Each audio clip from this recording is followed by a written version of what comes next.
Thank you, Boria. And now from the United Arab Emirates, we're going to the United States of America. We've got a live link with Deanielle Dawra. The line over to you, Deanielle. Thank you so much. Thank you so much. My name is Deanielle Dawra, and I am co-founder and head of advocacy at Find My Parent. I'd like to really thank you, Happy Parenting Malta, for this great invitation to share our technology. Today, I'm going to be discussing Find My Parent and who we are, as well as the technology we have created to empower children to reunite with their parents. So Find My Parent was developed when a group of left behind parents, abducted and alienated children who had become young adults, techies, and child rights experts came together to develop a real usable tool that would allow children and parents to reunite. We noticed a big gap in the system, in the domain regarding child-centered mechanisms for family reunification. And our mission really is to give the power back to victims of child parental abduction and empower them to reconnect with their families using AI technology. Aside from technology, we partake in a number of other initiatives and work. We have a podcast called Your Double, where we host parents, affected children and young adults, subject matter experts to really give advice and share their stories. This is available in many languages. And we are in the process of developing a child-focused YouTube channel that would really target young people and give them the advice they need when going through divorce, parental alienation, and abduction. On our website, we have a very comprehensive knowledge hub that is available in multiple languages. It provides children and parents and family members with the resources they need to navigate these difficult times.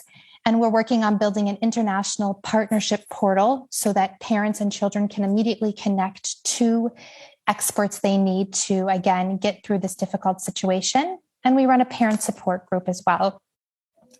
On the advocacy side, we engage with decision makers around the world to advocate for children and families. We've recently met with U.S. embassy officials in Japan. We have led a complaint to the United Nations against Japan for parental abduction.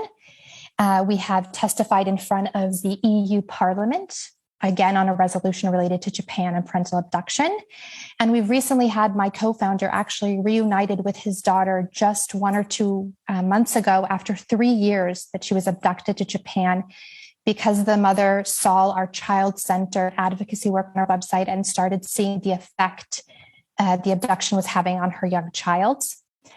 Finally, we are replicating this technology to make sure that all children and families who are separated around the world, regardless of the reason, can tap into this technology to find each other quickly and reunite. Currently, we are developing a mobile app for Ukraine called Reunite Ukraine that would do just that. We have been in operation for just about 2 years, and we've seen just how important this issue is and how much interest there is globally when it comes to parental abduction. Our podcasts have on average 20,000 listens per episode, and we have reached 250,000 visits on our website that has only been live a year and a half. So again, it just goes to show that parental alienation and abduction are impacting a lot of people around the world. Now, I'd like to walk you through our tech, which is just launched on Android and Apple devices. So this is how our tech works.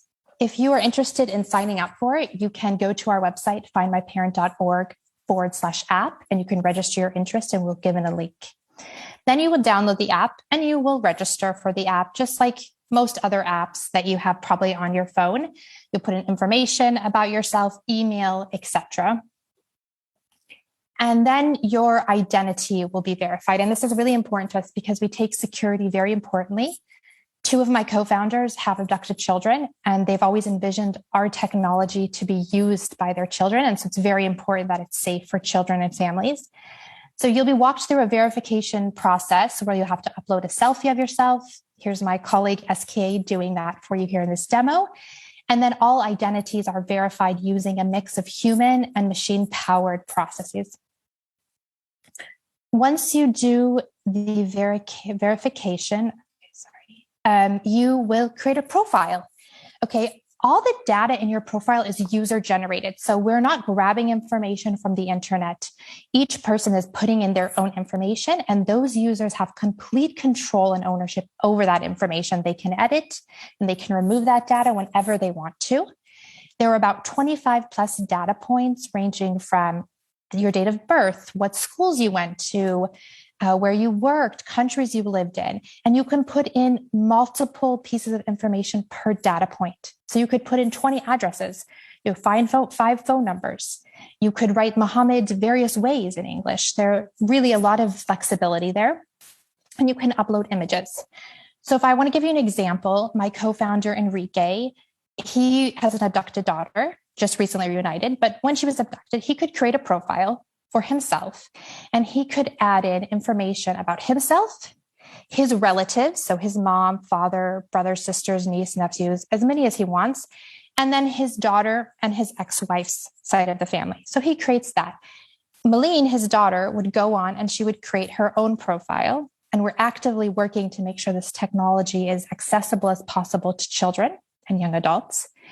And she could put in information, and she wouldn't actually even need to know anything about her father. She could put in all kinds of information about herself, her mother, and her mother's side of the family. And then our technology will create a match. Okay, so it will create a match, and it will know that Malene and Enrique are related based on the data and images, if they decided to upload images, they have entered. Okay, their information can never be searched publicly. You cannot go onto our app and put in Enrique and look for his information. That is not possible. There's no public search function. People can only search for themselves, and that's shown here in this video, when there's already been a match. So we've already established that Enrique and Malene are related because of the data and images they've entered. So those are the only people that can go in and they can search. Then they have the option, so they'll both be alerted. We found a match. We found one of your family members. Then they have the option to send a message. They must both provide consent before that message can be sent, and the child first and foremost. So they don't have to message each other on the app, and they can withdraw that consent at any time and say, I do not want to message this person. So it's really user generated, really the empowerment and the accountability, all that comes back to the user. They have complete control over what they want to do and they don't want to do. Again, we take data protection and child protection very importantly. So as I mentioned, all data is user generated. All identities are verified. None of the data is public. We use various online systems for data protection that are used by various UN organizations, governments, banks. So it's really the strictest and highest standard of data protection tools and software. We are compliant with European data protection standards and GDPR. And we currently use Amazon Web Services, which is known for having a very strong and robust data protection server. In the pipeline, so what are we working on now after we've launched this app? We are currently developing a support system for children and for parents to support them along the reunification process, because we really know that reuniting them via the app is just a small part, but the real challenge is rebuilding that relationship and ensuring that especially children have the tools, the resources, and the support they need to rebuild that relationship. So we're working with experts in that domain to make sure that we're able to provide those right resources through partners. Our app is currently only available in English because it was literally launched just a week ago. We are translating it to major global languages, and the goal would be to have it in as many languages as possible because, again, we strongly believe that this type of information needs to be accessible to all people around the world. This is a global problem. And then each app would also be designed specifically for the target group, because every group has certain user experiences that we need to take into consideration.